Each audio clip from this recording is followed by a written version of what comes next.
Welcome to Hedgehog Watchdog. I'm your host, Devin Saxon, joined always by Greg Baldwin. We're the meme team behind Libertarian Party of South Dakota. South Dakotans Against Prohibition. Today's episode is brought to you by Pinkcoin. You can check them out at pinkcoin.com. Our guest today is UFO expert Joe Buchman. He's appeared on Ancient Aliens on the History Channel. Well, welcome to the show, Joe. How are you doing today? I'm great, but I was only in the background of Ancient Aliens one episode. I'm still going to plug tiny amount of time. Coast to Coast AM, I've been on 3 or 4 times, but it's good to be here. What a great open. What great music. Man, that's $1 million open. That sounded great. And my office is a mess. I apologize. I didn't realize I had such a clutter in the background.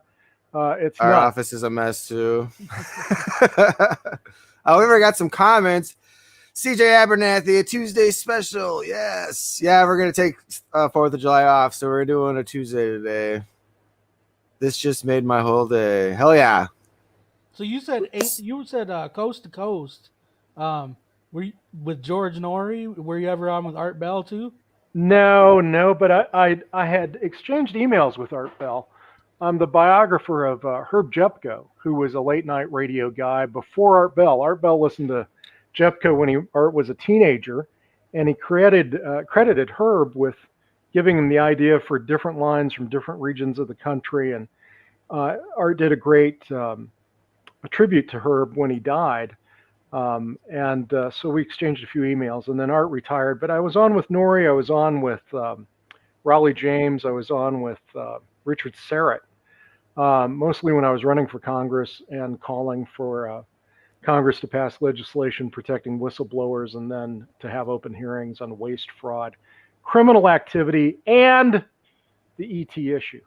And so that got me a lot of concern expressed by some libertarians mostly, but a fair amount of news coverage. I actually announced my first run for the United States House in Washington, D.C. at the National Press Club at a press conference. Nice. Under a banner that read, "It's not about lights in the sky, it's about lies on the ground." And it was after one of Steve Bassett's X conferences. So that's what got me on Coast to Coast the first time. And I thought, man, if I could just get everybody who's listening to Coast to send me $1, I could win this race. That's what they call Chinese marketing. If you could just get everybody in China to buy one, you'll be a billionaire. But I had a lot of fun. George was very good to me. Richard Serrett's a wonderful host. I've enjoyed being on with Serrett a lot. And then Raleigh James was a fill-in host back, I don't know, in the late 90s, I think. Yeah, I kind of, Art Bell was a little bit before my time, but I used to work night shift and I used to drive home around midnight, and there's an AM radio station that plays, and so George Norrie was the host when I was listening, and yeah, I always liked the show. It was a great show. Yeah. Norrie would still run Art Bell reruns one night a week for years. Even after he and Art had kind of a falling out, they continued to run reruns of the Art Bell hosted versions of Coast, and Art wasn't too happy about it. He brought the show back briefly on Sirius XM, extraterrestrial radio, Art called it, and it was called Dark Matter. But that only lasted a few months. So all late night radio I've been a fan of. My first job, and you know, you're going to make me feel old, or I'm going to make me feel old right now. My first job was working at WXVW in Jeffersonville, Indiana. That was XVW because XV was 15 in Roman numerals, and we were at 1450 on the AM dial. So somehow that was going to tell people where to tune in if they got the whole Roman numeral reference. And that was in 1976. So I was running the board for Herb Jepko's show was called The Nightcaps. And they had this great theme song, "Where are the nightcaps, 90 nightcaps?" Almost as good as your opening. And it was mostly lonely people who were awake in the middle of the night. And this was an era before 24-hour television. So the TV station signed off, before people had cable, before FM radio, before the internet. And so the only thing out there was AM radio. And Herb went on the air, and he connected these kind of lonely, disaffected, mostly elderly people with each other. And they had a magazine, they had a travel agency, they created clubs where the nightcaps got together and met each other. They called them nightstands. They did social service projects together. Patsy, Herb's widow, told me there were at least 600 marriages from nightcaps who had met each other. And then she said, and Lord knows how many divorces. So it was kind of the internet before internet. People would hear each other on the radio, and then they wanted to meet up. And so they'd send their pictures into this magazine. It was called The Wick, and exchange pen pal information. And mostly Herb wanted no politics and no religion. So mostly they'd call up and ask him how the weather was in Salt Lake. And then 5 minutes later, another caller would call in and ask if the weather had changed. It was just dreadful. But I think it was the most successful late night radio ever. And then, like I said, Art was listening as a teenager. Mutual picked up the show, the Mutual Broadcasting System. And they wanted Herb to become more controversial and attract a bigger audience, and an audience especially more attractive to advertisers. And Herb refused. He had this whole community of people. So he left Mutual and thought he could recreate his own network. And Mutual picked a guy out of Miami who was struggling. Nobody had ever heard of him. And that guy was Larry King. And they put Larry King on late night radio, and then he got on CNN with the Larry King show. And Herb, watching King's success, basically doing his show, kind of drank himself to death after that. Because King wasn't really controversial, in my opinion. Only compared to Herb. You're right. You're spot on. Absolutely correct. The thing I found a little upsetting is Larry King would say, "Yeah, I was the host of the first network radio talk show," and he was the host of the first network radio talk show, but he was the third host.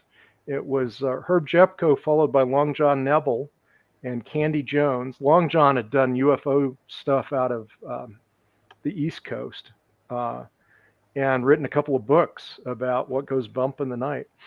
But Long John died, and that was when Mutual was desperate, and they brought Larry King in, and Larry did what they wanted it, and he did it very well, very successfully. So, yeah, I mean, you've hit the play button on Joe Buchman, former college professor, PhD in telecom, who's written about late night radio. But we should probably talk more about what's happening contemporaneously with the whole ATIP thing and TTSA and what's going to happen next with disclosure. Yeah, or we can go on with late night radio. No, I haven't heard those terms before. You better explain those terms. Yeah. Oh, cool. So TTSA is the To the Stars Academy, the organization that Tom DeLonge, the former lead singer for Blink 195, some band. Yeah. Blink I thought 140. it was Buchman, but maybe not. You're right. Yeah. Tom somehow got in touch with people like John Podesta and others and started driving this whole effort to get government officials to talk about what they know about UFOs, and had a lot of success, and created a public benefit corporation called To the Stars Academy with some heavy duty players, Jim Semivan, Hal Putoff. And that got some attention about 3 or 4 years ago. And then while denying that they had any interest in unidentified flying objects, the Pentagon actually was running a program called the Advanced Aerospace Threat Identification Program.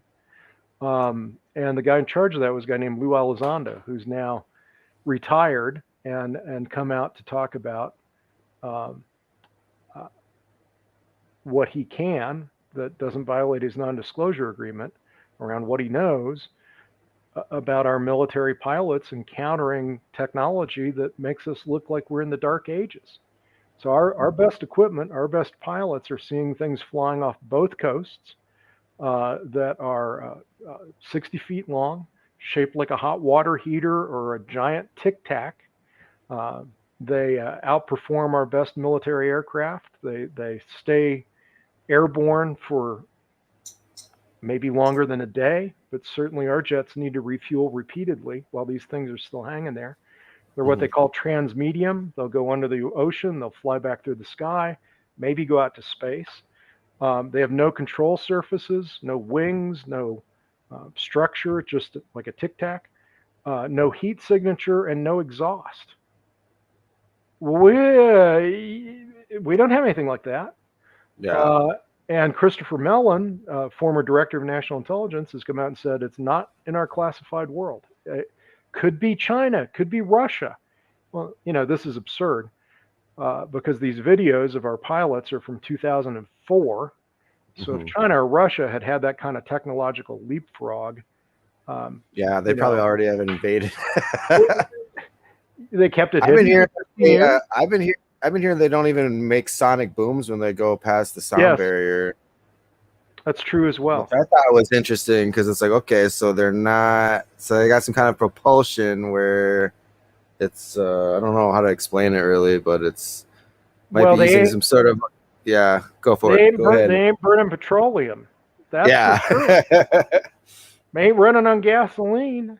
And you're absolutely right that they also perform in ways that if there were a human being inside of there, given our understanding, at the speeds and angles at which they turn, would turn a human body into jello. How's that happening? Yeah, I wonder if they're drones of some sort. Myself, I don't really know. Like what? Like I'm assuming they're from another planet somewhere, but I don't know if like any biological entity could survive the G-forces they've been put in. And maybe that's the big secret. There was a guy named Stephen Dick who was I believe a historian with the United States Navy. Maybe worked at the Naval Observatory. You can go Google this, but he wrote a paper, I think, all the way back in the 80s, hypothesizing that we live in a post-biological universe, that the ultimate fate of any meat-based life, any biological life on Earth or anywhere, is that ultimately it evolves to build artificial intelligence out of something that looks like we might call electronics today, and that it's replaced by its AI. And so these ships that are here, if you could imagine another, I don't know, even 10,000 years of human evolution, what could we create that might be able to travel the cosmos that's not a biological, air-breathing, Yeah. The flying saucers that we hear about, there's not like a room labeled bathroom on them, right? Yeah. There's no kitchen or food storage. So what is it that's flying around? And I think you're absolutely right. It could just be some form of AI or electronics that's in there performing like that, but that's conscious. It's alive. Do you think there's different kinds of ETs visiting us, or do you think they're all the same civilization? You ask a lot better questions than George Norrie. I like to get to meat and potatoes right away.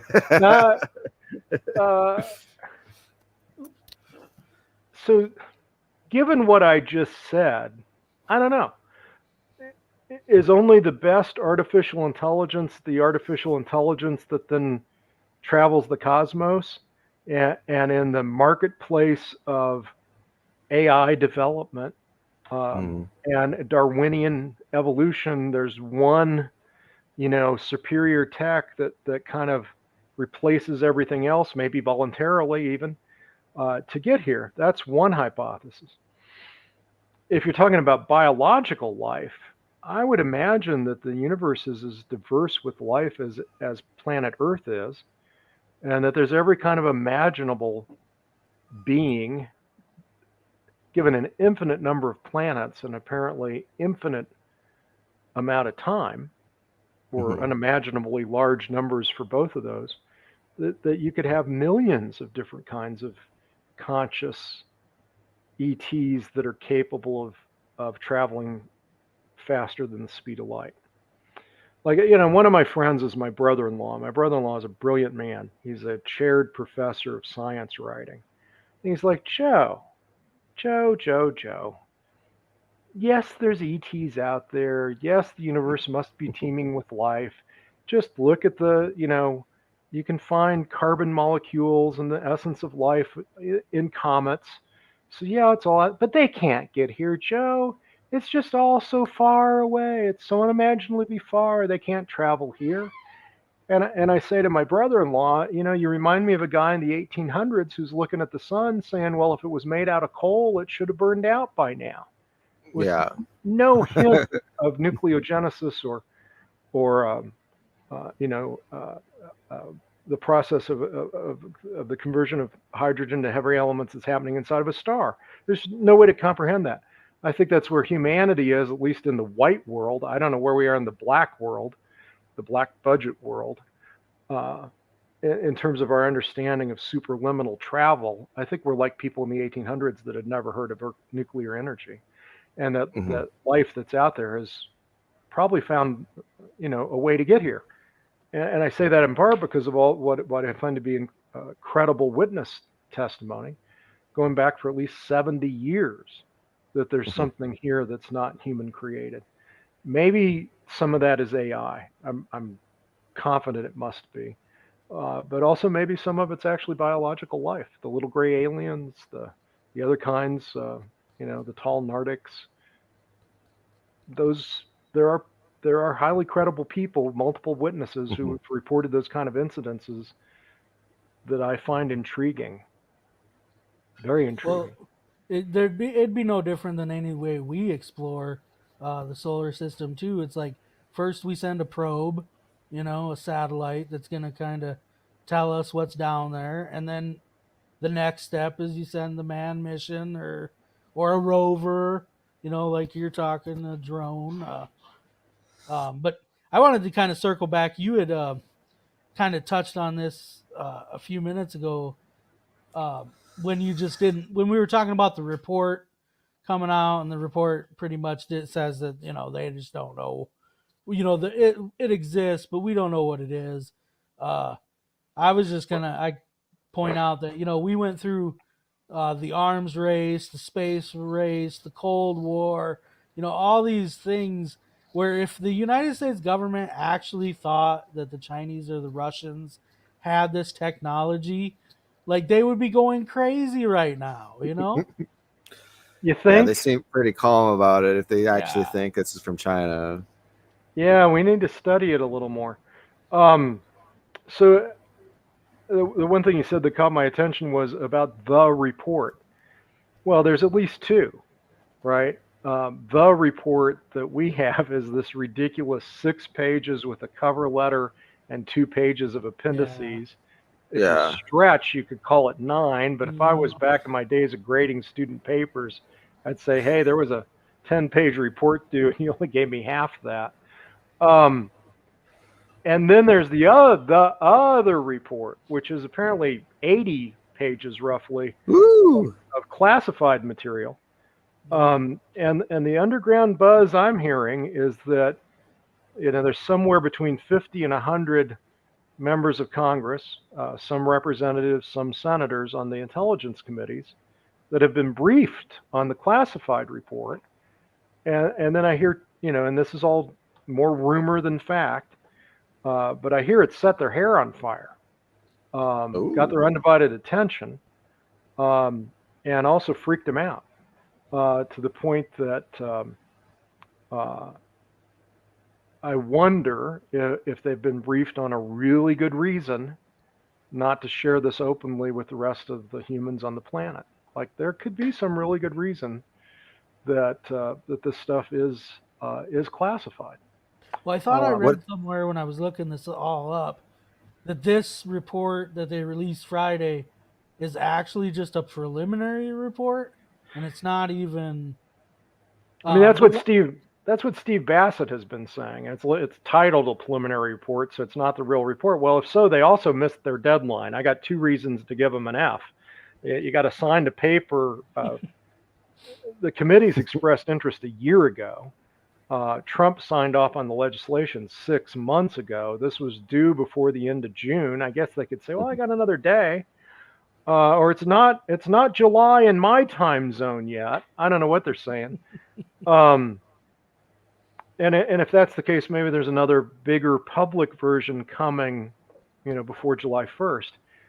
I don't think that's what's happening, but maybe that's what's happening. But there certainly was to be a public version and a classified version, and apparently the classified version is out there. That some of the members of these committees at least have been briefed, and that it's kind of peeling their eyeballs back and freaking them out. One of the reasons you might have our government not reacting like this is what it is because they know there's absolutely nothing they could do to counter it. Mm-hmm. And why share that with the public? Yeah, there's this thing out there. And Lou Elizondo has said this. There's something out there that's technology. It's not a sensor failure. And it's a technological leapfrog of about 1,000 years over our best stuff. 1,000 years. Well, what are we going to do to counter that? I think there's one answer: beg forgiveness or pray. There's no technology we've got that's going to go, hey, it's like I'm holding up a stick and they're pointing an AR-15 at me, and I'm like, don't you point that at me. I don't think we're perceived as a threat. Huh? One thing the report mentioned that I thought was really odd was they kept blaming their lack of knowledge on the fact that there was no systems in place to properly go through this data, essentially. And then they were talking about how the Army or the Navy created one in 2019, and then the Air Force adopted it or something in 2020. But I couldn't help but think about all those classified projects from 50 years ago when you guys were investigating this stuff. What do you mean there was no process to document this information? Like how is that possible? It's not. It's false on the face of it. It's absurd. And yet 90% of the planet goes, yeah, okay. But anyone with half a brain who's looked at even less than 1% of the available data would know that's an outrageous falsehood. But, people believe outrageous falsehoods 6 times before breakfast, I think, isn't that what Alice in Wonderland says? Yeah, of course it's absurd. There was Grudge, there was Blue Book, there was the Condon Report. There's been clear efforts to obfuscate and deny and ridicule and engage in disinformation campaigns. And even while claiming the White House came out under the Obama administration. I don't know if you remember that, and this was a great effort on the part of Stephen Bassett. I think Steve is a heroic character in this story. He formed the Paradigm Research Group. He started lobbying on Capitol Hill, registered as lobbyist, did the X conferences, did the citizens hearing. That's all Steve Bassett. But he also did an effort to respond to the We the People initiative under the Obama administration, where they put up a website and said, look, if we get X number of people signing on this website, we will answer your question. And I forget the hurdle. It may have been 1,000 people for a while, and then they raised it to 10,000, or it may have been 10,000. They wasted time. I forget the numbers. Yeah. But Steve got on there with a petition to respond to a demand about what the government knows about UFOs, and they reached that hurdle, and then they raised it right after that. But so they had to respond. They didn't have to. They had to respond to keep their word about what they said they were going to do. There was no law that said you have to respond. So they got a response from the Office of Science and Technology Policy, which is part of the executive branch. One of the many, many, many, many, many parts. Office of Science and Technology. There is no evidence of humanity engaging with extraterrestrial life. None. Zero. Zip. Yeah, that's a statement that is also demonstrably false. There is evidence. Whether you find it credible or dispositive or not, that may be questionable. You can't come out and say there's no evidence. There's eyewitness testimony that would hold up in a court of law. There's coincident radar returns with eyewitness testimony. Some of these eyewitnesses are best military pilots, or like Bob Salas and Miss Lear in your neck of the woods, up there in where was Bob's missile base? Either North or South Dakota. Minot? Where's Minot? North Dakota. North Dakota. That's north of you guys, right? You're South Dakotans? Yeah. I think it's right over the border. We got a lot of those missile silos down here too. I think, is it true that buffalo are starting to roam around up there now? Are the buffalo coming back in the Dakotas because there's open space and they can just... There's a lot of people shooting pictures of bears coming back somehow. Nice. Anyhow, Salas is up buffaloes there. Are private. You got this guy. He's got the keys to the nuclear missiles that could set off World War III. You know, I guess you just give those to any random bozo off the street who doesn't know what he's talking about. Because Bob Salas wrote a book, UFOs and Nukes, and shared his experience along with that of his colleagues at the time, his cohorts in the military. Lenticular-shaped flying saucer came over our missile base. The flights of missiles went down one at a time, all 10 flights. We didn't know what the hell was going on. Shined a light down on us. Or the Rendlesham Forest case. Got some of our best military officers in Britain. Big secret at the time. We had nukes in England. Violated the treaties. Didn't want the Russians to know we had a nuclear base run by Americans on British soil. It was all a big secret. But you got some kind of lenticular-shaped flying saucer out there right outside the base, and you got some of our best military officials swearing that they saw, non-human created technology. How dare you then come out of the White House under Obama's administration and say we have no evidence? There's no evidence at all. Yeah. Didn't they shut down the nuclear instruments at that base in England? If that's the same case I'm remembering, I read about. Yeah, so they shined a light into the storage area that was like 8 feet of concrete, but this beam of light comes down, goes right through the earth, right through the concrete, and illuminates a room underground. Oh yeah, we got one of those. I got one in my basement. Let me drag it out and show you how. We don't have anything like that. Okay, those guys they misperceived a lighthouse. I mean, that's insulting. These are the most highly trained, most trusted, most competent service people who've sworn an oath to preserve, protect, defend the Constitution, and you're ridiculing them? Or in 1947, Roswell, they put out a press release. Flying disc has been recovered. It was out in the media for, I think, 8 or 12 hours before they retracted it. And so you're telling me that these military officials who, let me go real slowly now, that's where the Enola Gay was based after World War II, was the Roswell Army Airfield, before the Air Force. It was still the Air Force that was in the Army before it became a separate service branch. The guys who dropped the bomb on Japan, the most highly classified thing at that time, 2 years later, they mistook a weather balloon for alien-created technology. Weather balloons landed out there every few weeks. Yeah. They only did that once. There was this one really, really special weather balloon where maybe they were drunk, sleep deprived. And he had all the highest officials flying into Roswell. So what was that about? So then you had this effort. This was 20 years ago in the United States Congress under Steve Schiff, the congressman out of New Mexico. God bless him. Died of cancer a year or so later.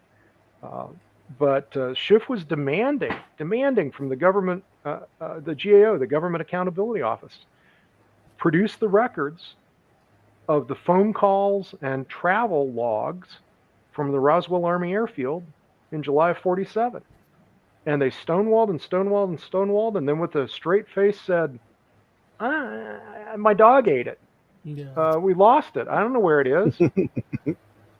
I'm sorry, that's a violation of federal law. We have laws around records preservation. Go look again. And come back and say, yeah, just don't have anything to tell you about Roswell. Yeah, it's kind of coincidence. It's just a weird coincidence. We lost all the records while these guys were hallucinating that a weather balloon was a flying saucer. Oh yeah, we put out a press release saying we were shipping the flying saucer back to Wright-Patterson, which is where the Division of Foreign Technology, the reverse engineering folks, were based at Wright-Pat at the time. It was all just a clerical error. It was a typo. It's crazy. Yeah, we have no evidence of. Do you think? Yeah. Do you think UFOs have crash landed on American soil? And if so, who do you think has those craft? Do you think it's the government, or do you think it's like some sort of shadowy organization in the military-industrial complex? Since you've been doing your homework, haven't you? What have you been reading before you had me on your show? I'm pretty obsessed. So that's like three really good questions in a row. You've now got my undivided attention. Nicely done. Before I respond to that, I want to say that have you noticed how they've tried to change the terminology? Yeah. They talk about unidentified aerial phenomenon. I think this is an intentional effort to say this phenomenon started in about 2004, and we're going to get right on top of it. We got the videos, we got the pilot, and by the way, anybody listening to this that's going, oh yeah, this is all a load of crap, these guys are all nuts, listen to the voices of the pilots on the videos where they're encountering this stuff. Multiple pilots, forward-looking infrared radar, what's called FLIR, not traditional radar, but it's our newest stuff that's able to track it. And just listen to their voices. They use a lot of profanity. What the bleep is that? Well, look at that, man. It's going against the wind. The wind's 130 knots. How's it doing that? So they want to call that unidentified aerial phenomenon in order not to have to address the 70 years of UFOs, right? Mm-hmm. They don't want to touch that. And I'm not unsympathetic to that. It might be a useful strategy even, because in the UFO field, the large body of it, all the conferences, all the books, all the tabloid news coverage, all the so-called witnesses, the so-called channelers who are telling us what the Pleiadian Galactic Council wants us to do in order to ascend into the next level of vibrational. All right, I want to chuck all that out too. Maybe some of it is credible, but I don't have time to try to figure it out, and I don't think it's possible to sift through it. And I also know for a fact, one of the ways governments hide the truth is to bury it in a ton of disinformation. Yeah. And governments aren't the only thing that do that. There's others who just put out a bunch of garbage to try to cover up the crime. So yeah, let's talk about UFO crash retrievals then. Ryan Wood, the son of Dr. Bob Wood, and Bob Wood was a aerospace engineer, incredible career. He's still alive, I think in his 80s. But his son Ryan put on these crash retrieval conferences in Las Vegas. I think there were 5 or 6 of them. And he said, I've had it with UFO conferences. They're all into all this channeling and witness testimony that can't be verified. But let's talk about the hardest evidence we could find. So he called it a crash retrieval conference. I surely find the research work of people like Don Schmidt and Tom Carey, Kevin Randall, Stan Friedman, all those guys brought their focus on Roswell. Stan wrote a book called The Crash at Corona. The debris was actually closer to the town of Corona, New Mexico, than it was to Roswell. But Roswell is where the Army airfield was. That witness testimony is hard to dismiss out of hand if you actually read it all. The affidavits, the statements. The sheriff was clearly freaked out. George Wilcox, his wife Inez. Jesse Marcel Sr., who Stan Friedman got hold of almost by fate. It seemed he was the counterintelligence officer. We talked about what happened. General Exxon, his comments about it. Fascinating stuff. Yeah, I think something has crashed there that wasn't, and obviously something crashed there. The government's had at least 4 explanations. The first one of which was we've recovered a flying saucer, then the weather balloon, then the Project Mogul balloon. Yeah, so where did those pieces of stuff go? Right? I don't know. Phil Corso wrote that he saw some of that material. Some researchers think maybe it went to Ohio and to the Wright-Patterson Division of Foreign Technology. Some think it went to Area 51. I'm sure there's somebody that has a very clear answer to your question. It is not me. That's pretty highly classified, apparently. What would be your hunch? Right, Area 51, at least at first.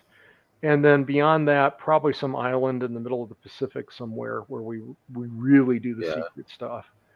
Australia, I think we have a base out there in the middle of nowhere that some weird stuff happens at. I don't know. If you believe Bob Lazar, then I was just going to talk about. Yeah, no, I can figure out where you're going now. You give me 3 points on a map, I can tell you where the 4th point is going to be. We can do a regression analysis here, and you've admitted doing your homework. Do I find Bob Lazar credible? No. Guy clearly lied about his academic credentials. I have a PhD. You don't do that. It brings into question everything else you have to say. His grades weren't good enough in high school to get the kind of job he claims to have got. That said, George Knapp found him in the phone book in Los Alamos as a contractor for the national labs there. Well, that kind of gets your attention. He took people like John Lear out into the desert outside of Area 51, and they saw stuff fly when he said it was going to fly. Did he just get lucky? So he has a complicated story, but then I can't just believe everything he says about what he says he saw inside of there. I can't quite bring myself to do that. By the way, I have an RV. I bought a 1998 Road Trek 190V, brand new, in March of 1998. Had a lot of fun with it with our kids. Drove all over the United States, including South Dakota. I didn't make North Dakota till a year ago right now, but South Dakota, crazy South horse, Dakota's better. Badlands, Mount Rushmore, the prairie dogs. We just pulled off the interstate, and there were a field full of prairie dogs. We could have stayed there for a week just watching these little prairie dogs pop up. They were having a party. I don't know what they were talking about, but it was something really interesting to them. And so that was a lot of fun. But I whenever I go to a conference in Vegas, and I used to go to the Consumer Electronics Show and the National Association of Broadcasters, and I've been to a lot of conventions involving how magicians teach other magicians to do sleight of hand. Because I think that's interesting, and it's related to this field. How do we misperceive things, misremember things? So every time I would drive down to Vegas, and I would just stay in my RV, I would stay at the Bellagio, which for me meant driving under that arch that's only 2 inches higher than my van and parking on top of their parking garage and spending the night there. And nobody ever bothered me because I don't think they thought that there could be a guy sleep in his car at the Bellagio. Or the Hilton used to have great parking. So on the way down or on the way back, I would always go out to Rachel, get a burger at the Little Alien.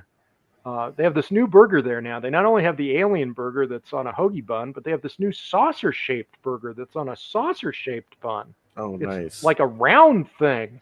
Very alien. You can also order a Beam Me Up Scotty there, which is just a horrifying drink, but it's Jim Beam Scotch and 7-Up, so it's Beam Me Up Scotty, Jim Beam 7-Up and Scotch. That's funny. If you want to mix Jim Beam 7-Up and Scotch and drink it, you're doing it just for the name. They also have a kind of a margarita that's called a Cherria 51, a cherry flavored margarita. Oh, nice. Great bar. By the way, you go to the Little Alien. I've been there probably 50 times now over the years. Within an hour, I meet somebody from Europe, Russia, South America. It is the most recognized single location brand name for a restaurant or bar in the history of marketing. That little alien, there's probably more people in more different nations speaking more different languages that have been to the little alien than any other single business. It's incredible. So I'll camp out there right about where Bob Lazar took his friends, and never seen the mothership go over. But in the middle of the night, I've heard a low rumbling that I couldn't explain. It was like a Saturn V was being launched off in the distance. I've seen our jets light up their afterburners and do sonic booms and contrails in the sky that do a 280-degree curve. Probably about a third of the time, maybe half the time, something weird. And then the other half of the time, it's just a great place to go look at the stars, and it's totally silent. So other than Roswell, I find Travis Walton's testimony about his encounter in is it Sholo, Arizona, near Snowflake. He was a logger in his 20s. Finished logging for the day. He and his buddies get in a truck. They're headed back to town. They think the forest is on fire. They see this bright light. They drive over toward it. There's a lenticular-shaped saucer, classic craft, shining a bright light down onto the ground. Travis opens the door and goes running toward the light. And his buddies all say, "Travis, stop." Well, Travis had also run toward a bear a few months earlier. Travis was just nuts, like a lot of people in their 20s are, right? So like, stop. And finally he stops and he goes, what the hell am I doing here? Because there's this craft, it's humming. And like, Travis, come back. And so Travis sort of moves a little bit away, and the craft starts some sort of motion, and there's some sort of electrical discharge, and it strikes Travis and blows him down on the ground a few feet away. And the guy at the truck hits the gas pedal, and they're out of there. They're gone.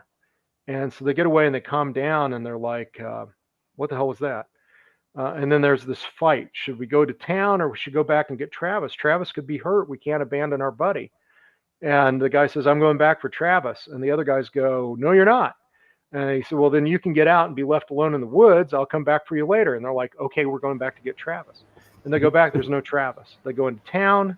They tell the sheriff what's happened. The sheriff thinks they've murdered Travis and hid the body. They go out and spend 5 days searching for Travis. No body, no footprints. They bring out dogs. Huge missing persons search. They assume these guys have killed their buddy.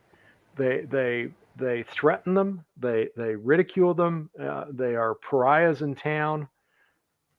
Nothing good came out of them telling this story if they made it up. They take lie detector tests. All of them pass except for one guy who had a warrant and was using a fake name. But he didn't fail anything related to what happened to Travis. But of course, that's what the media said. They failed the lie detector. No, they didn't. There's a wonderful documentary out there by Jennifer Stein, just titled Travis, that I think is very credible. And now, you guys or some 14-year-old down the street from you can do special effects on his home computer that beat anything that Spielberg did in Close Encounters. So the Travis documentary's got this recreation that's Hollywood quality special effects of what actually happened to Travis.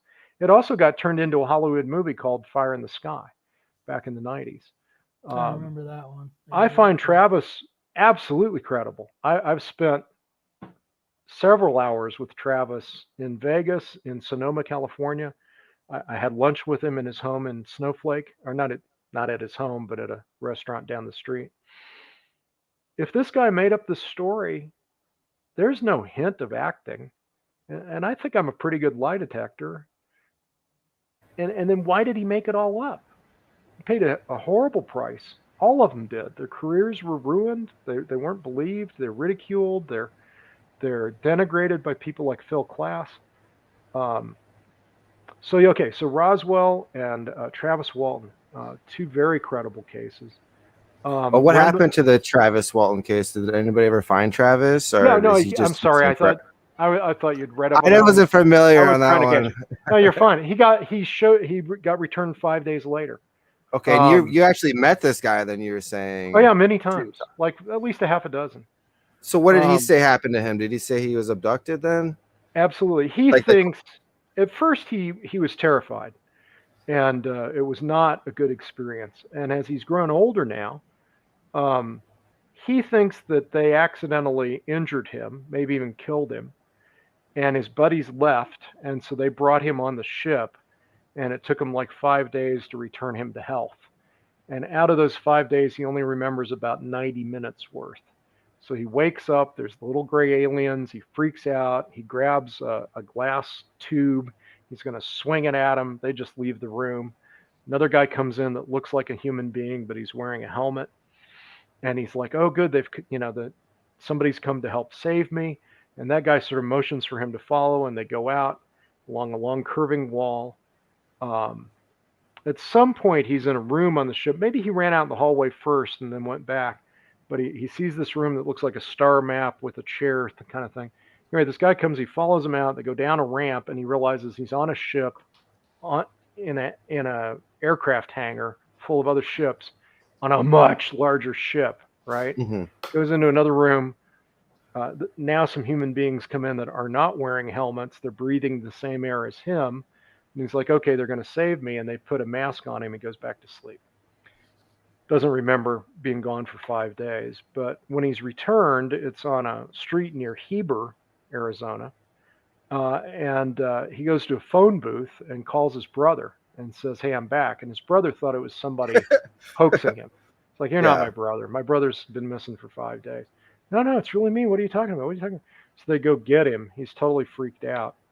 And they hide him from the sheriff and from the media for a couple of days. I think they took him down into Phoenix to get a medical exam. So that created all sorts of disinformation possibilities for people to claim it was a made-up story. Mm-hmm. But yeah, so I've been to Heber late at night in my RV, and the phone booths are still there. Wow. Find a phone booth in America. Yeah. Only place with phone booths probably still. Why is that? And there's no phones in them. And there's 3 in a row. I asked him which one he had used. It was the middle one. I mean, and no hesitation about that. If people are making stuff up, they usually trip up not telling the same story the same way. So in Jennifer Stein's documentary, she gets the head of the polygraph testing scientist folks who says, yeah, people can fake polygraphs. There's people you can't catch lying on a polygraph. There's people who can, you can get a thumbtack and press on it and create pain or whatever, and you can fake a polygraph. But you can't have 4 or 5 people fake a polygraph answering the same question about the same event. Mm-hmm. There's just no way. And the sheriff, who initially thought these guys killed their buddy, he realized that something alien, not sure what, but maybe a flying saucer, had actually taken Travis. But he didn't say that until after he retired. And so they go back and interview him, and they're like, yeah, I believe Travis. I believe Travis' story, but I couldn't say that and continue to get reelected as sheriff. Right? So interestingly, the location where that is a secret that Travis has kept. And it's down a long dirt road. I've driven through that forest. I've tried to find it. Travis said he'd take me there sometime, but I'm not that interested to get back down there just to do that. But people have gone back to the spot, and they've noticed that the trees are growing differently than the trees are growing anywhere else in the forest. So they did core samples of the trees, and they found that the tree rings are growing at a greater rate toward the center of where the ship was. So you look at the trees, and they're growing faster in one direction in these tree rings that are pointing at where the event, he said it. Well, how do you fake that? Yeah. What causes trees to grow weird like that around a circle where this guy says something happened? Oh. I think the Rendlesham case is absolutely credible. You got Jim Pennison and John Burroughs and these military guys talking about touching a ship even. You got Bob Salas up there talking about UFOs and nukes. You got Ed Mitchell, the sixth man to walk on the moon.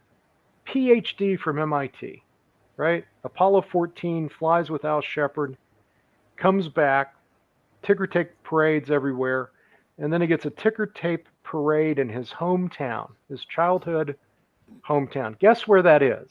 Where did Ed Mitchell go to grow up at? I don't know. South Dakota? Roswell, New Mexico. Roswell? No way. Go Google Wow. that. Wow. Ed Mitchell goes home to Roswell, just back from the moon, right? Yeah. A lot of his dad's friends, all these hard scrabble ranchers. Because I tell you what, running a ranch outside of Roswell in New Mexico in the 40s, that was a hard life. That's scratching a living out of dirt. And these old guys come up to him and said, Ed, I knew your dad. Your dad was a good guy. And back in 47, they told me they'd kill me if I ever told anybody this, but that weren't no weather balloon. And Ed's like, yeah, okay. But then he hears that over and over and over again. These people were still alive in 1970, 71, whenever Apollo 14 flew. And so he goes knocking around on doors at the Pentagon, says, here's a guy, one of 12 human beings to ever step foot on the moon. There's only 12. And so, it gives you a little bit of credibility. When you want to go knock on doors at the Pentagon, a lot of them will open if you're one of the 12 guys that freaking walked on the moon. And now you can go Google this. Your listeners can go Google this. Ed Mitchell said it many times. It's out there on YouTube. I've been privileged enough to have been briefed on the fact that we have attempted to reverse engineer non-human created technology. Okay, well, one of the guys we picked to go to the moon was a nutcase, clearly psychotic. One of those 12 got a good one, the other 11, but Ed Mitchell. And you know what NASA did after he started saying he'd been privileged enough to have been briefed on the fact we've tried to reverse engineer technology? What they do? They sued him. Really? He had kept a camera. They all had kept stuff from their missions. He kept a Hasselblad camera. I believe that's what it was. As a personal possession, they sued him to get it back. Just to send a message, I think. Yeah. So I find Ed Mitchell highly credible. Bob Salas, highly credible. Jesse Marcel Jr., highly credible. Don Schmidt, Richard Dolan, Stan Friedman, Tom Carey, very, very credible authors and researchers and witnesses, all of whom appeared in 2013 at the Citizens Hearing on UFO Disclosure. That's where we got $1 million worth of funding. We recruited 6 retired members of the Congress, 1 senator, and 5 representatives. We put them on a dais, the National Press Club main ballroom, for 5 days. And they listened to testimony from 43 witnesses from 10 different countries who I swore in. So I'm up there as the moderator of the hearing. I got to administer each of them the oath to tell the truth. And all of that was recorded in high def. I typed up a transcript to the whole thing. And now it's out on YouTube for free. You can go find the Citizens Hearing from 2013. Reuben Langdon, Jeremy Corbell have finally put the video up. And it looks great. They did a lot of work to make the video look state-of-the-art, color correction, and I don't know what all they did, all their high-tech magic. I think the Citizens Hearing was the most credible, highest concentration of witnesses with military and governmental backgrounds. Paul Hellyer was there, the former Minister of Defense for Canada. These were not people who you wonder if they're making something up. And certainly in the UFO field, there's a lot of people who just make up total crap. So we had a pretty good filter on that for the Citizen Hearing. Not a perfect one, but a very good one. And then beyond that, I don't need to keep looking. I mean, one white crow disproves the theory that all crows are black. One flying saucer disproves the crazy hypothesis that we might be alone in the cosmos and nobody can get here. You don't need 100 credible witnesses or 100, incidents. You need one. Well, I think Roswell's one. I think Travis Walton is one. I think Bob Salas up there with UFOs and nukes is one. I think Rendlesham is one. I forget what I've left out, but there's others that you just go. Well, obviously the new stuff, the Nemitz with the video off of the California coast. I think it's the Eisenhower with the video off the Atlantic coast. Multiple pilots seeing, I think, dozens in one case of these 60-foot long flying Tic Tac things. And by the way, if you go back and look, you'll find pilots reporting that stuff in the 40s, 50s, 60s, and 70s as well. Oh yeah, the Chinese, they technologically leapfrogged us. In the 70s? I was watching one recently there were a bunch of witness reports in Vietnam of actual attacks on some patrol boats, and I thought from that flying was really saucers. Yeah. Wow. And, yeah, I mean the Kenneth Arnold sighting. If you want to go back to the first one, June of '47, that's where the term flying saucer first got used. Was in the media coverage of his report, or the Battle of Los Angeles, 1945. We shot off, I forget how many hundreds of shells, and there's actually a photograph of, searchlights shining on some ship in the sky that we shot at. This was in the paranoia or legitimate fear about World War II, and nothing we fired at it affected anything. There was some damage on the ground where the shells came back, impacted people's cars and houses. What was that event about? I don't know. Yeah. I think they made a movie about that, didn't they? With like Dan Aykroyd and was it John Belushi, something like that? But yeah, that's it was great entertainment. I mean, and then the other can of worms you could open up is what about the whole ancient astronauts theory? Eric von Daniken's research. I've met von Daniken a few times. I wanted to get his book. I like collecting autographed books, so I show up with 20 of von Daniken's books, and every time he was doing a signing, I'd take 3 or 4. And his assistant's like, maybe you should go get back in the line with each new book after a while. But von Daniken, the guy's in his 80s, full of energy. And his hypothesis is that most religions are just a misinterpretation of encounters with aliens. And the Book of Enoch, it tells the story of a young man being taken up on a ship and seeing the earth. They disinfect him with a gel. This is in a non-canonical Gnostic gospel, or Ezekiel, wheels within wheels and being taken up to heaven. Is this religion, or is it, early man's attempt to describe what happens with? You're having a lot of trouble with your mic, man. I know. So look, I got this for the show. I bought this today, but I didn't hook it up. I got me a Yeti Blackout, man. Oh, nice. That's one of the nice mics. Yeah. I need to get something like that. I always wanted an RCA TK45, and my high school had one. I went to a high school that had the first radio station licensed to a high school, and I'm sure they threw that mic away. It wasn't working, and I was a kid in high school. It was a ribbon-based mic, so it's a ribbon of metal suspended around a U-shaped magnet that's inside a diamond-shaped box. I took all that apart, and I used a soldering iron to weld the thin metal back together. It just sort of annealed, and got the mic working again. And I'm sure I could have taken that home and nobody would have cared. Those things sell for a couple of grand now on eBay. Yeah, I was watching an episode of American Pickers, and they were buying a bunch of old microphones. And send me the link to that show. I want to watch that. Those guys are nuts. One of those episodes, they were at some guy's house, and he had, I don't remember how many. He was a collector, and he had a whole lot of mics, and they were going through them all and talking about how much they were worth, and that was pretty interesting. I want me one. How's this mic sound, by the way? This is the first time I've used this. This is very clear microphone. Yeah. What is that one? Yeah. I got the box here somewhere. Let's do an ad. Tonight's show is brought to you by whatever this is. Allure. There we go. Alluratech, huh? Luratech. I think it was like $25 at Best Buy. Huh. And I have another head. Don't tell my wife. I hope my wife's not watching. I have another headset like this one, and I couldn't find it last week. I was going to be on with Richard Hoagland, and then Hoagland had once again technical problems.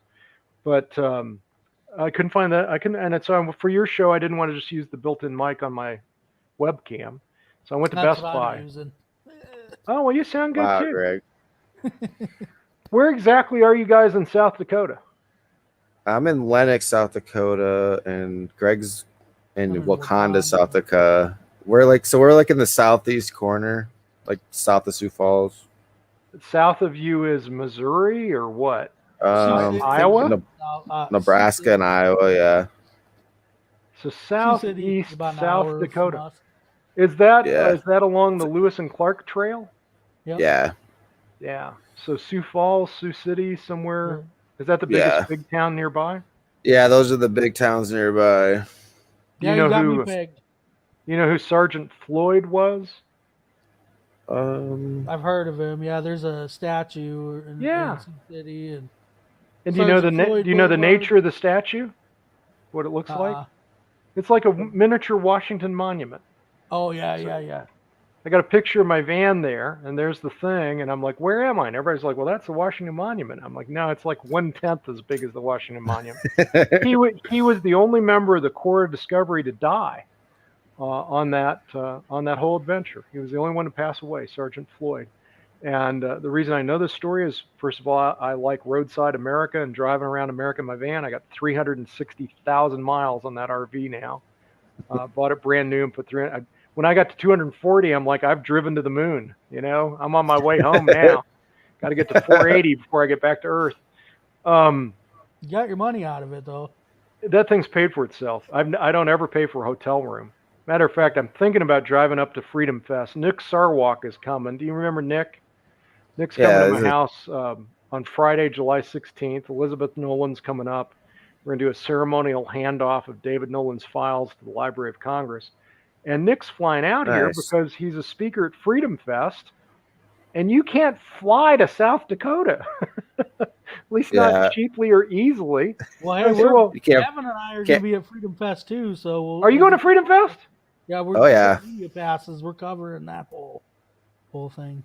Yeah, I've had a media credential to Freedom Fest. I think I could get up there. They'd sell me another one. It's $149, right? You pay the $149. Yeah. It's outrageous. They ought to give it to you for free. But anyhow, I may put Nick Sarwalk in my van and drive him to Freedom Fest and back. I think it's becoming more likely that I'll do that than not. Well, we will interview you both when you come live then. Actually. Yeah. Nick doesn't want to touch the subject of UFOs with a 10-foot pole.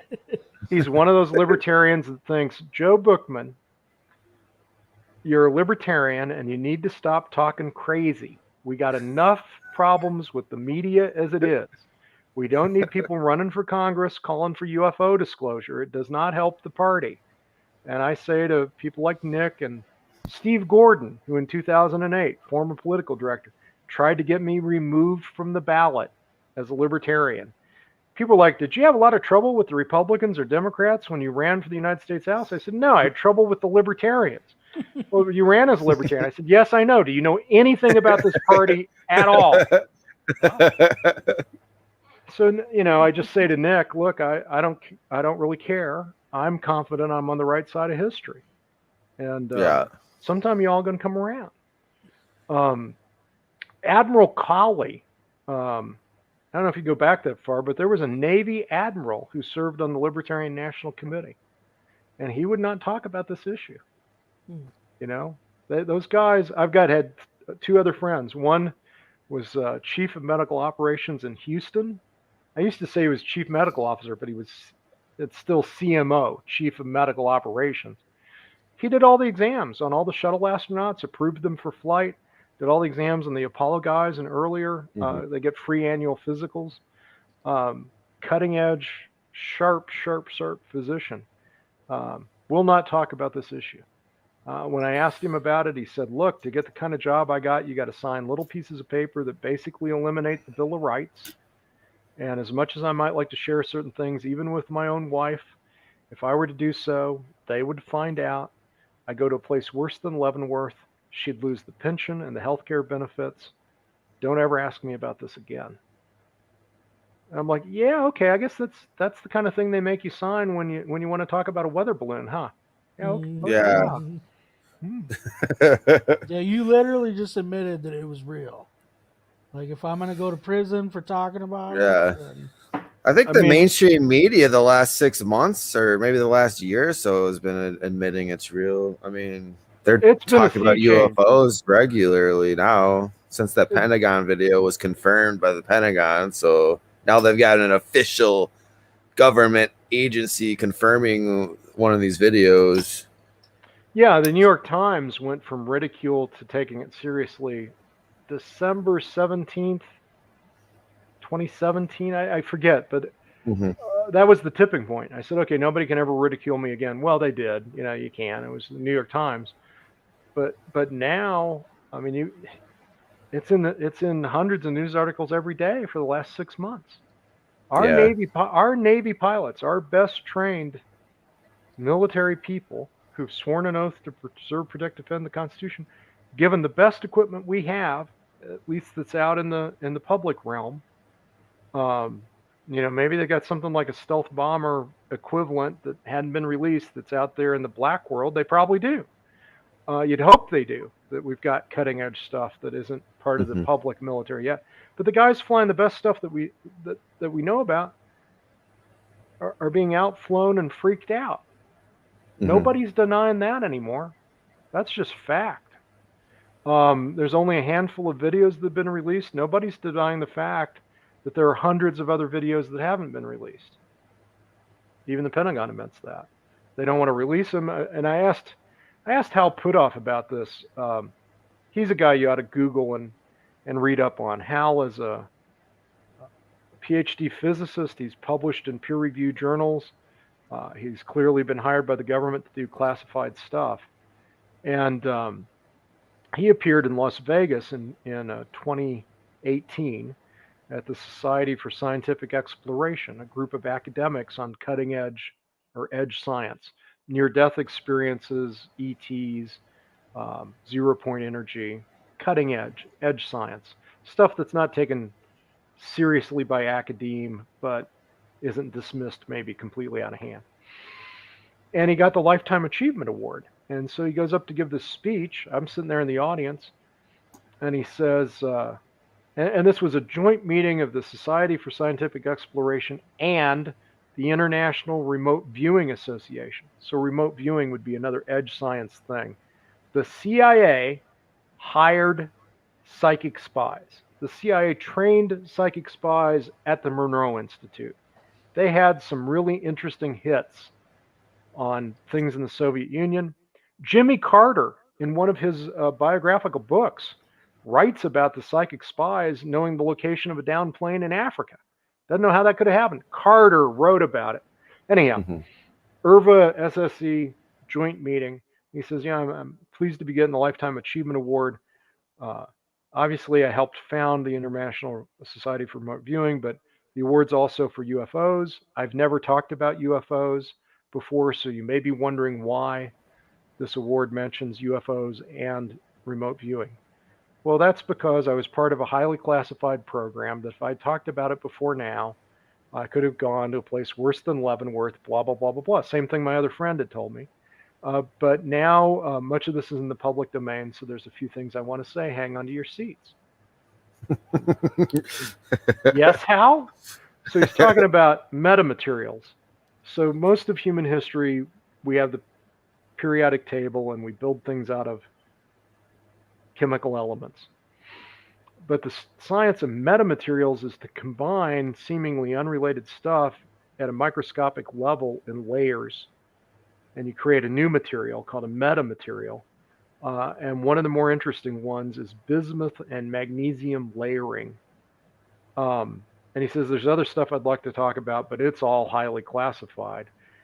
But he says, I can talk about this bismuth magnesium layering because there was a sample recovered and given to, and now we're going to come full circle on the show, given to Art Bell. It was known as Art's Parts. Somebody mailed it in and said, my dad recovered this from a crashed flying saucer. Hunk of metal, looks like melted aluminum. Not really credible, not believable, but I don't know, let's send it off to a lab and see what it's made out of. Oh, it's made out of microscopic layering of bismuth and magnesium. We've never seen that before. Well, let's ask around. What labs could do this? None of them admit to doing it. Well, no, let's ask around. Let's find a lab that can do it. None of them can get the bismuth to adhere to the magnesium. Nobody can make this. Nobody knows why anybody would make it. Nobody claims to have made it. Suddenly it gets really interesting, right? Yeah. And then Hal says, that was in the 90s. We didn't know what to do with it. And last year we discovered that it makes a really good waveguide at terahertz frequencies. Well, that's interesting. A waveguide's usually 1/4 of the wavelength of whatever the broadcast signal is. That becomes a good waveguide. And this isn't anything like that, but it's a good waveguide. Huh? So, so I go up to Hal after his talk, and he mentions Bob Salas and the UFOs and nukes and what he finds credible. And I said, listen, Hal, I'm a libertarian. I believe in absolutely minimal government. I believe in total transparency. But I recognize there's a need for, some secrets for national security. I wish the Earth wasn't like that. I wish we could all join together as humans. I think if we knew we weren't alone in the cosmos, maybe we'd stop fighting over artificial geographic boundaries and limited resources and start taking care of each other. I'd like to think that would be what would happen if this wasn't such a dark secret. But Hal, if I were read into the program, would something in that process be shared with me where I would conclude it's in the best interest of humanity not to talk about this? I mean, if I knew what was really going on, do you think I would, even as a libertarian, agree? No, we need to keep that a secret. And he says to me what I've been saying to you, which is, well, it's a really good question, Joe. And he actually sort of takes a step back. He looks at the carpet, and he looks up at me and he says, well, let's just say that I don't find the reasons the gatekeepers find for doing this as credible as they do. And I said, gatekeepers? Gatekeepers? Who are the gatekeepers? Right? Yeah. And that goes back to your earlier question I didn't answer, which is, do I believe it's the government or some multinational corporations? Richard Dolan certainly thinks it's gone out of the hands of anything related to our constitutional government, partly because of the Freedom of Information Act, because if you get it out of government and into private labs, then they're not subject to anything related to the Freedom of Information Act. So, I don't know. Yeah. Something we got to find out, though. So tell us about UFO caucus. Is this just an idea so far? Is this? Yeah, I haven't done anything with it. Let's start it right now. Let's just start it right now. I'm down. I'm down for UFO caucus. You ready, Greg? You ready to find out what the truth is out there, Greg? I'm the chair of my state party until 2023. Oh my God! Don't give me the I can't be the caucus. I pledged to not take a side in the caucus wars, but 2023, I would totally join the UFO caucus. I think we got to call it something other than UFO. UFO is what Steve Bassett calls gutter language. It's a way of dismissing it. Well, it's unidentified. We don't know what it is. But maybe the libertarians across the cosmos caucus. What I haven't talked about, I haven't talked about my favorite thing to talk about, which is, I think if life is here and it has access to really advanced technology, even if it's artificial intelligence, or maybe especially if it's artificial intelligence, I think any kind of wise life that has access to incredible technology has got to be libertarian by definition. If you don't have the non-aggression principle as a core value, and you got access to something that makes the hydrogen bomb look like a birthday candle on a 6-year-old's cake, you're not going to live very long, right? And I'm not new to this argument. It's an argument Carl Sagan was making in the 60s around why we should fund the search for extraterrestrial intelligence, the listening for radio waves guys, Seth Shostak and his crew. So Carl wanted that funded. It'll tell us something about the future of humanity. Hi, dog. You know, the Fermi paradox. Physicists on the Manhattan Project looked up at the night sky one night and said, where the hell is everybody? There's been enough time for them to get here, even using a primitive rocket, right? There's plenty of time for them to have gotten here. They don't have to travel faster than the speed of light. Where are they? So, one of the answers to the Fermi paradox is, well, maybe all technological life gets to a point where it blows itself up. We're sitting on a planet with thousands of nukes aimed at all of us all the time with crazy people in charge. Are we going to blow ourselves up before we ever reach the stars? I don't know. They call that the Great Wall. That evolution just hit a wall and you die off.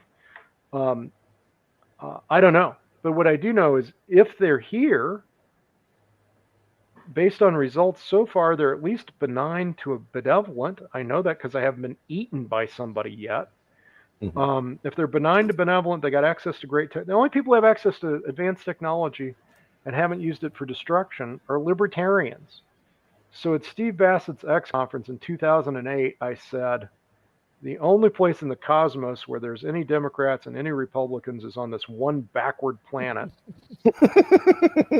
But if there's life in the cosmos and it's flying around faster than the speed of light, it's got to be radically nonviolent and radically voluntarist.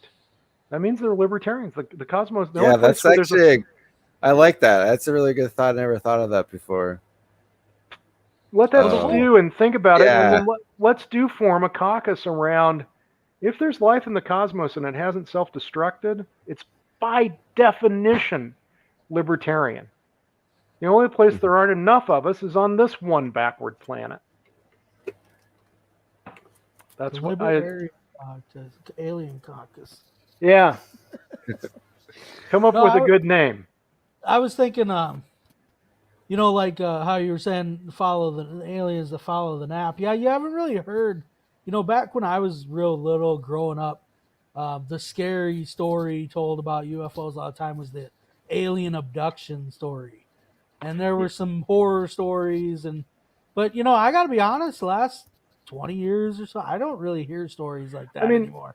When I say that at conferences, I always get a few people coming up to me angry because they're like, I was abducted and they scared the heck out of me and I had a probe shoved up my anus and you don't know what you're talking about. I'm like, if that had happened to me, I might take exception to your words too.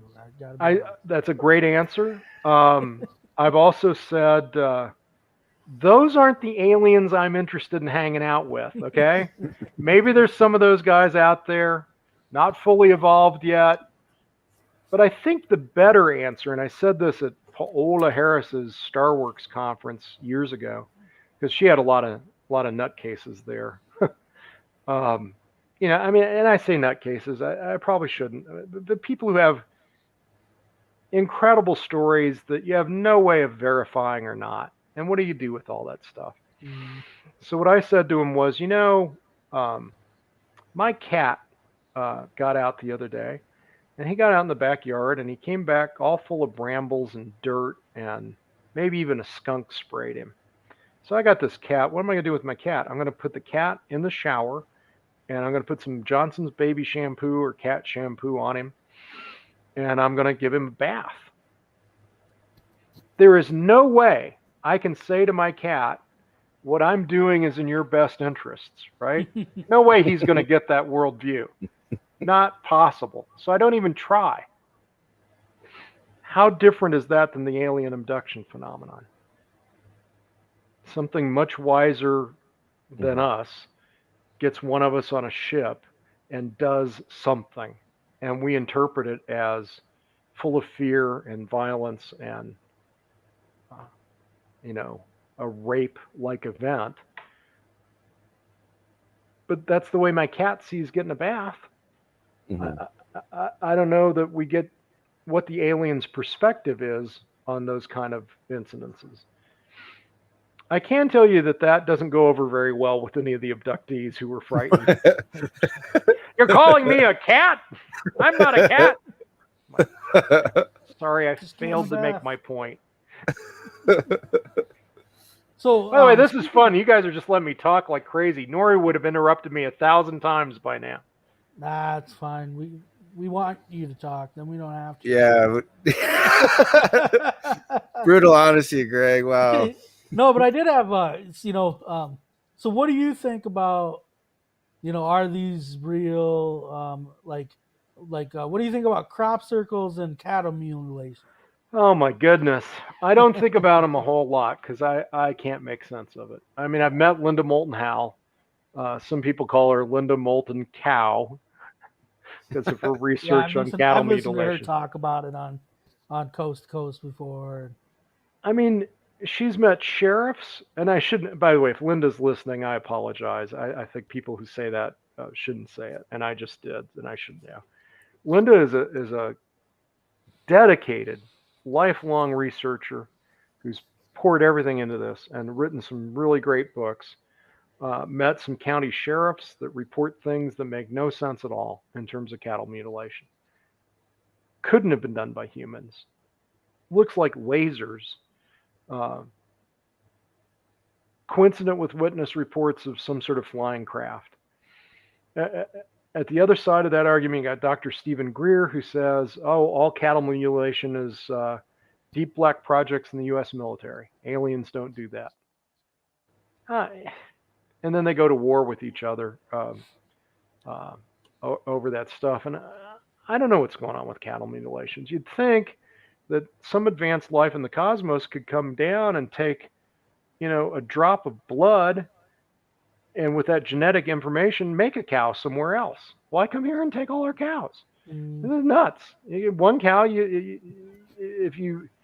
Steve Bassett makes this point. The last science that the aliens master is the science of the genome. The one thing you can keep playing with after you get all of physics and chemistry and math, maybe, is playing around with DNA. That's a science that probably you don't master every subtlety of for a while. So once you got one cow, why do you need a second cow? I don't know. And then the crop circle phenomenon, absolutely fascinating. It's not just two guys with a board out there, the way the media has spun that one. There's stuff going on that happens really quickly that's really intricate. I can't make heads or tails out of it.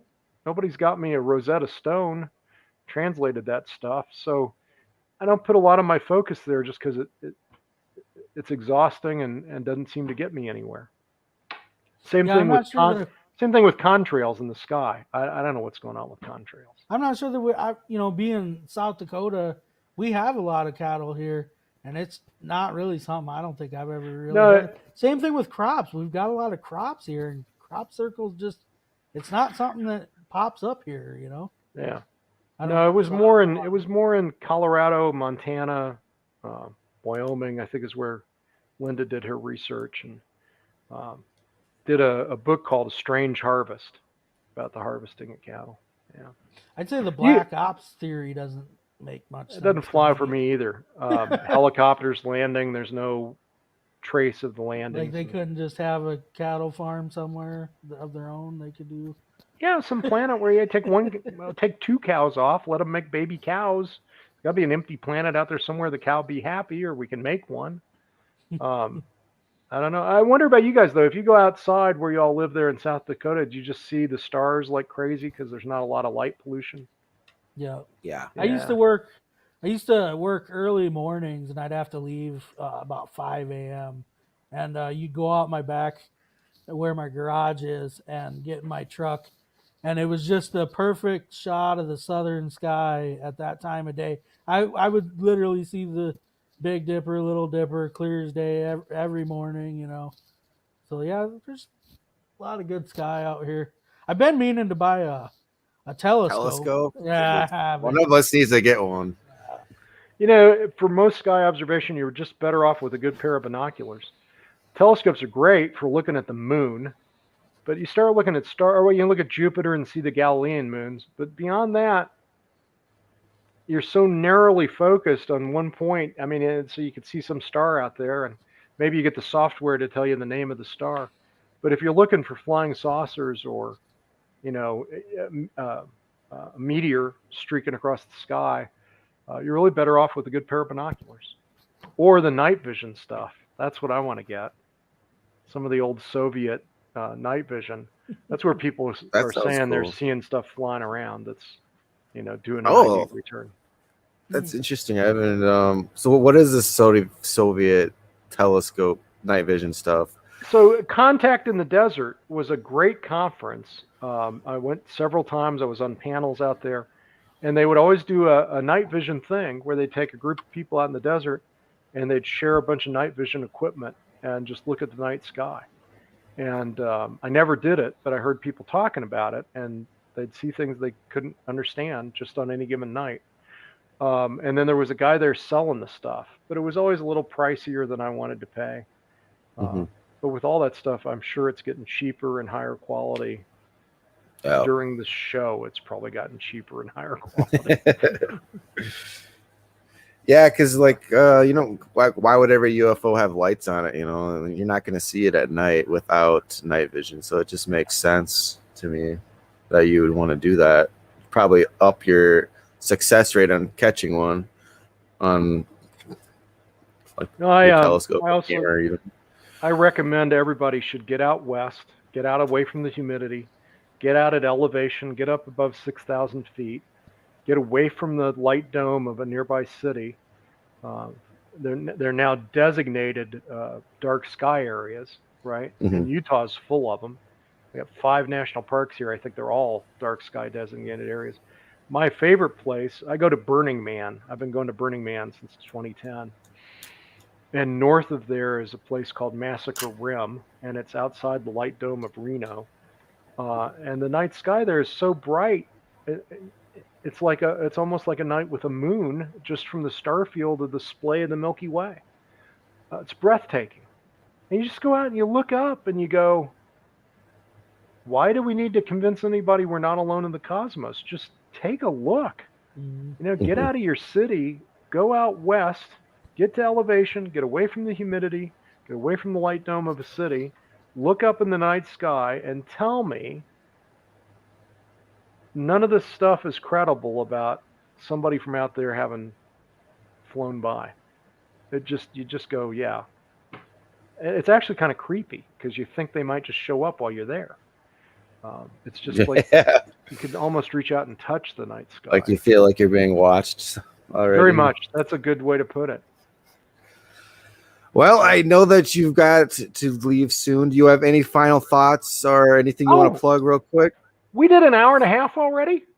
Yeah, it goes by fast. But we're planning on doing a paranormal episode like UFOs or something like on a monthly basis. So we could probably have you on because I've got a lot more questions. There's a lot of things to talk about on the subject that we haven't even reached yet. So yeah, and then there's my other life that doesn't have to do with this. Like, I've got all of David Nolan's files. They're right behind me in those file cabinets back there. And that's the mess you see here is the struggle to try to get it all scanned and indexed and then shipped off to the Library of Congress. So Libertarian Party history is fascinating. I'm sorry? Yeah. What state are you in? Utah, just south of Salt Lake. And former chair of the Libertarian Party of Utah. Currently the chair of the Financial Audit Committee for the Libertarian National Committee. Just got appointed one of 3 members with Pat Dixon and Rufus, I forget his last name, an attorney out of Louisiana, to investigate the whole kerfuffle with New Hampshire. I got one. I don't know why I applied, man, but I got the 3rd position. Won a coin toss with Betty Rose Ryan. So I get to dig through all the emails about that. Yeah, you probably have a lot of emails sent to you. You're going to have to dig through to people that are mad no matter what you say. I just, I like pissing everybody off. That's just my. My wife will tell you. So at the end of the report, it's going to say aliens. I think I like that. That would be a good out. Yeah. I think at the end of the report, we're going to go, what the hell happened here? Because And they talked about hiring an outside investigative firm, but that could cost $100,000 to pay somebody to go through all this stuff. At least 50. I don't think the party should waste resources on that. But you got a chair resign, you got 2 region reps that resign, you got all this acrimony, incredible acrimony that does nothing to elect candidates or increase donors, or I think those would be the focus of a political party, but I'm not even sure that's the focus of the Republicans or the Democrats either. So, so there's all that history we could talk about. I've run for the United States House twice, for the state Senate once, the state House once. I served as the chair of the platform committee for about a year and a half back in, it was before the Columbus Convention. So, I'm not just a UFO guy, but I do think people who dismiss this, even like good friends like Nick Sarwark, they just haven't looked at the data, and it's the most important question out there, and it has political ramifications. It's the Copernican revolution times 10,000. We used to think we were the center of the universe, and it hurt people to confront the fact that we orbit a sun. Okay, so the sun's the center of the universe. Well, no. The sun's kind of a also ran star out on the boondocks of an outer spiral arm of a really big city. We'd be in the suburbs. We're out there with Bubba in the boondocks. We're not the center of the universe, and our galaxy's not the center of the universe. Okay, well, so that was humbling, right? In the same way that we're not the most technologically advanced, we're not the most peaceful, we're not alone in the cosmos. If there is advanced life out there, like I've described, a libertarian utopia that's taken over the galaxy, they got to look at us with an awful lot of sadness and confusion. What are the humans doing down there? What a mess they've made of things. And if we start to see ourselves that way, not only that we're not the center of the universe and God's only creation, but we're kind of a mess, and there's some advanced life out there that we could connect with if we could just, I don't know, stop killing each other and not let children starve to death. A couple have while we've been talking, probably killed in violence and starvation. If we could just turn that around, maybe they would feel like dropping by for tea. Well, suddenly nation states disappear and fights over resources, and that has huge political implications. So I think there is a reason to have a caucus aligned around that kind of, maybe we'll call it the Enlightenment Caucus. I like that too. And it's something I care about a lot. And then I've got a website. So in 2007, I don't have it up right now, but I just renewed it. In 2007, I put up a website. I thought I was confronted in this personal training program I was in with, what's your mission statement in life? Who is Joe Buchman? What are you really about? What are you going to do to make a big difference in the world?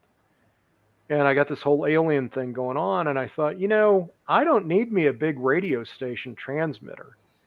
If the aliens are here, they've downloaded everything on the internet and processed it.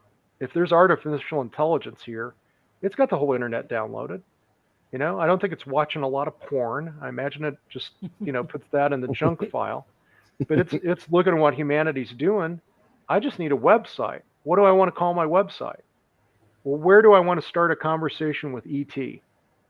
So I imagine this advanced life looks at humanity a lot like I looked at my children when they got into the kitchen and they pulled all the pots and pans out of every drawer. You guys have kids? No, you're too young to have kids, aren't you? You're like, what, 12? I got a grandkid.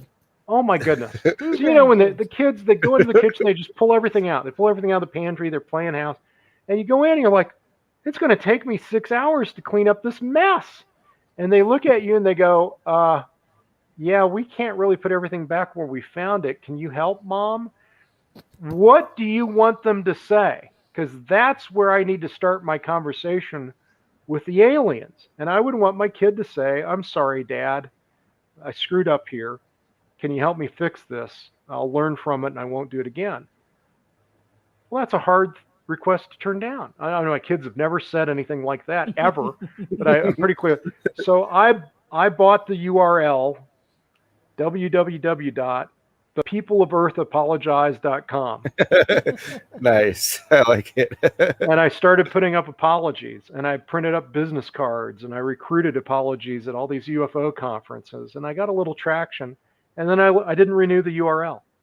And then about 6 months ago, all this stuff started happening with the New York Times and the Nimitz and the videos. And so I quickly rebought my URL for 10 years. I just haven't put in the content back up yet. And whenever I get done with the David Nolan files, and by the way, David Nolan was a hoarder, okay? He collected receipts for hotels where they had meetings, and I'm scanning them. Why? Why am I doing that? David, you're listening out there in the cosmos somewhere. What is all this crap? Okay. Sorry, David. But as soon as I get done with that, I'm gonna put the People of Earth Apologize back up. Have you found anything of his in going through all that stuff? Oh, it's Have you fast. found anything that you didn't know was in there? Anything? I think you've just set up the teaser for the next show. Oh, there you go. Yeah. I'll have to go through some of his stuff. Yeah, I mean, David had about the same kind of love relationship with the LNC that I do. Or maybe closer to what Joe Bishop Henchman does today. I mean, David was, you create a thing and it goes off in a direction that's different than what you thought it should do, and it's hurtful. And that's kind of a universal story. It's nothing unique to the Libertarian Party.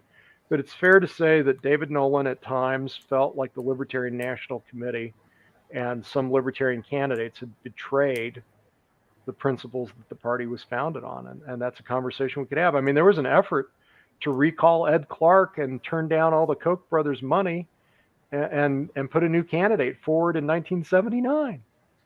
There's a letter somewhere in here about how, imagine if we renounce our current candidates for president, David Koch and Ed Clark, and nominate two new guys, how much free media we would get. And I'm just reading this going,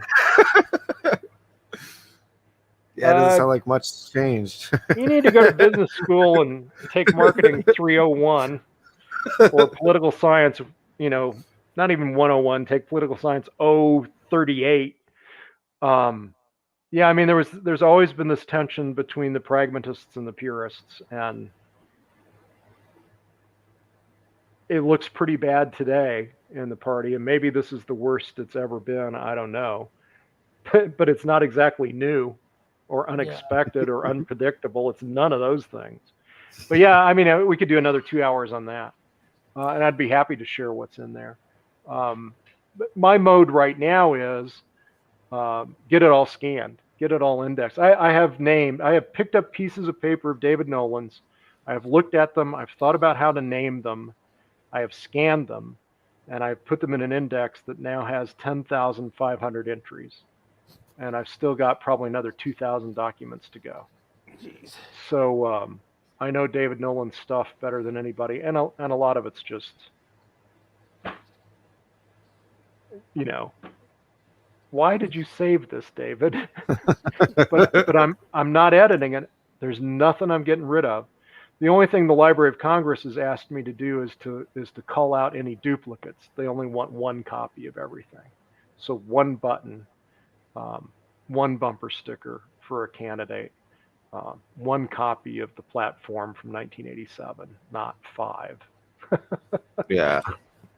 So yeah, we could talk about that. We could do a whole show on highlights from the David Nolan collection, but give me a couple of months, because I'm not into distributing it yet. I'm just trying to get it all scanned as fast as I can. Mm-hmm. Yeah, we'll definitely have to do that. Sounds good.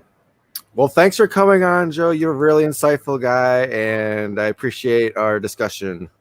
Thanks for getting me out on time. I got a Zoom call in 15 minutes. I want to hop on, but this was great. Sorry, Greg, you're a little soft. I didn't hear you.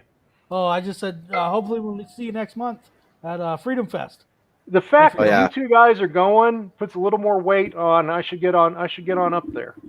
The only thing that might keep me from doing that is if the deadline with the Library of Congress can't get extended until. I'd like to give it another month so I could go to Freedom Fest. I'd like to take a break. If you got a pen, because if you're bringing your RV and you're looking for a place to park it for the week, we are staying at a campground called the Elk Creek Resort and they have a Okay. website, elkcreekresort.net. I do have a pen, and I have written down .net. I'll do that. I do a lot of interstate rest areas and flying J's and other boondocking secrets, right? I'm like a nomad.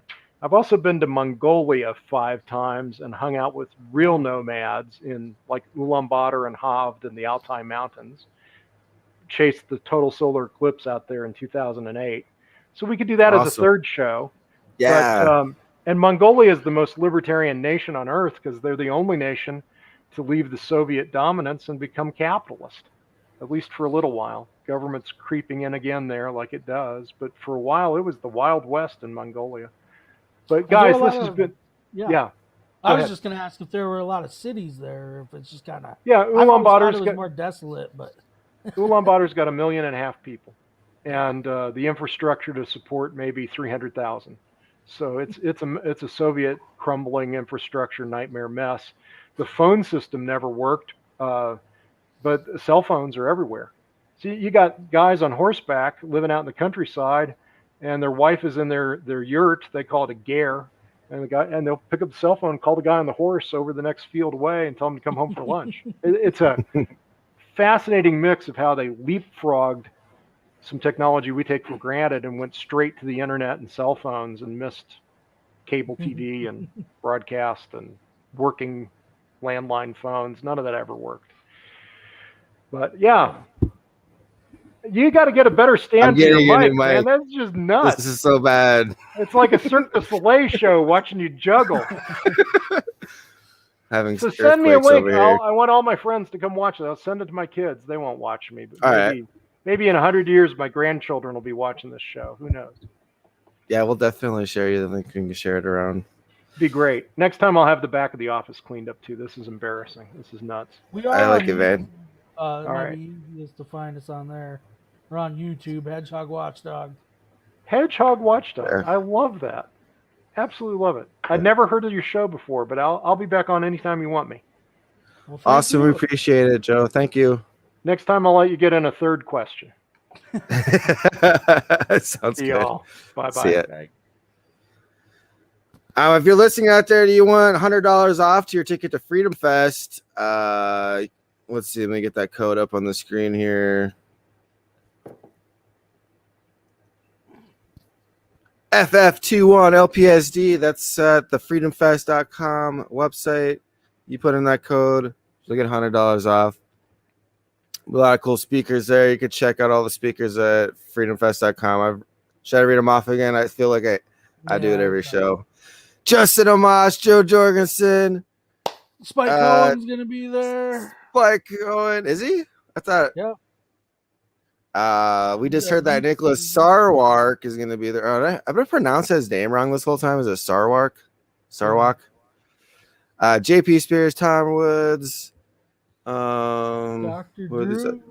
Dr. Drew from Celebrity Rehab. Larry Sharp. Maz Tour. Mary Ruert.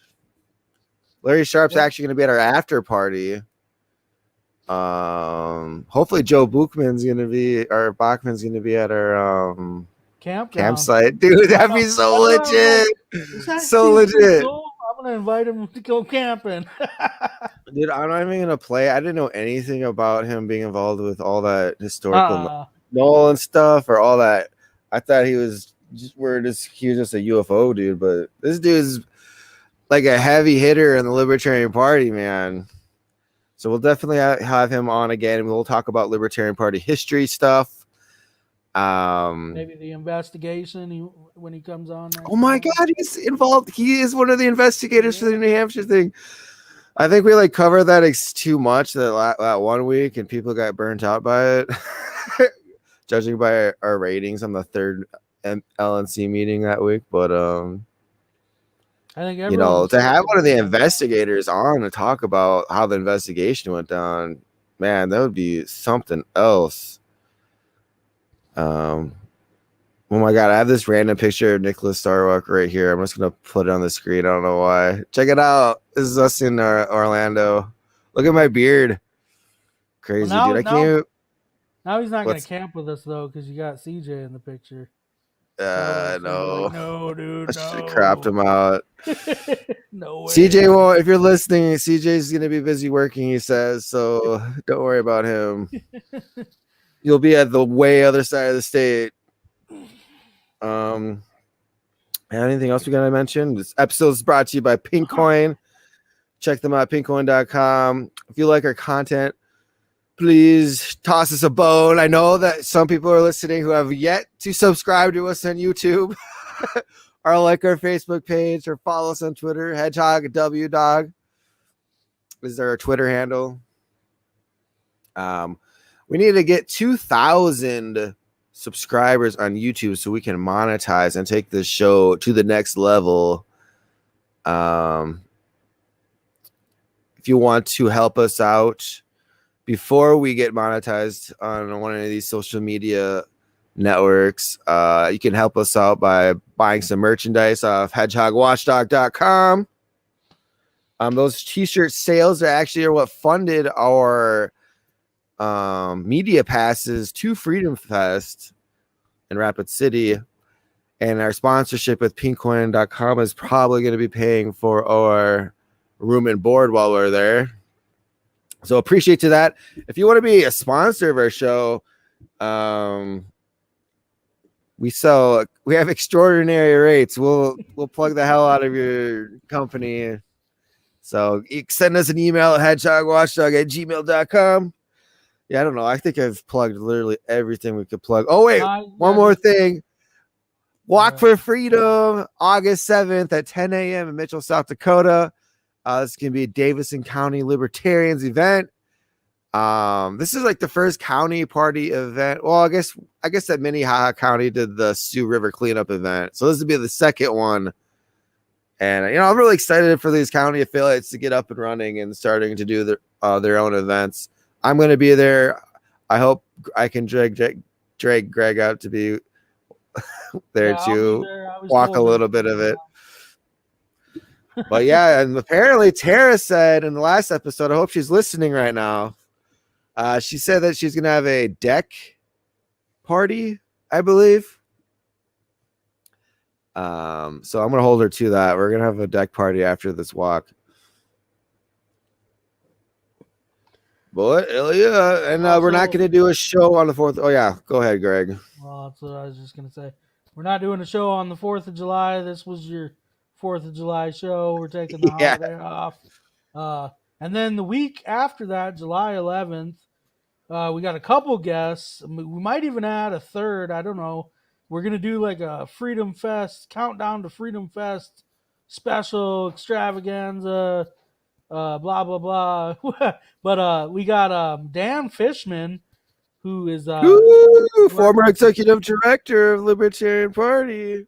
He does work. He works now with Joe Jorgensen on their People for Liberty is their organization, and so he's going to come on. He's going to talk.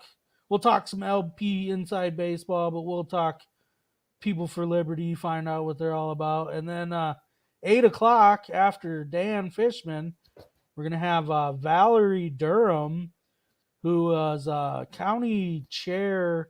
I can't remember the county out in Maryland, but she is, I can't remember the title. It's basically executive director of Freedom Fest. She organizes, does a lot of the planning for Freedom Fest.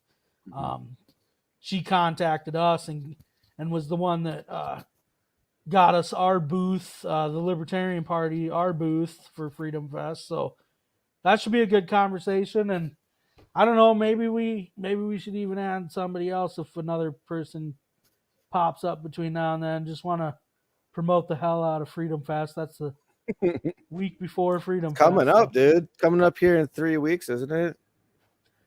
Yeah, basically. Yeah. So that's going to be a good show. And that's going to be July. When's our next show? Let me just get that date. Even though no one's even listening right now, probably. They've already tuned out since we stopped talking about UFOs. July 11th. All right, 7-11. Hell yeah. This is Hedgehog Watchdog signing out. So, yeah.